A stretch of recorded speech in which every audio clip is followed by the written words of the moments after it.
Viete, keď sme ohlasili toto opatrenie, tak ja som zhodou okolností bol s kolegom pána Galeka a s pánom Krupom včera v relácii a on tam spomenul, keď som predstavil toto opatrenie a nejak širšie ho komentoval, tak hovorí, že áno, my už sme na zajtra zvolali, ako na dneska, zvolali sme mimoriadny výbor a tak ďalej.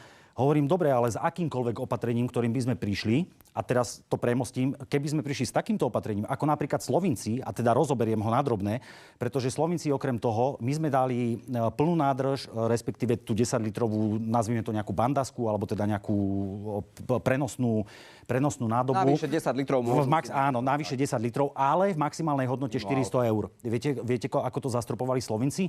30 litrov na občanov. My sme nešli na limit pre bežných užívateľov motorových vozidiel a 200 eur alebo teda, 200 litrov na traky, alebo teda na kamiony, hej, na LKVčka. Čo je cca pri cene PHM-iek, ktorá je v Slovensku, tak je takmer totožná so Slovenskom, čiže to zhruba pokrýva tých 200 litrov, pokrýva tú našu 400 eurovú sumu.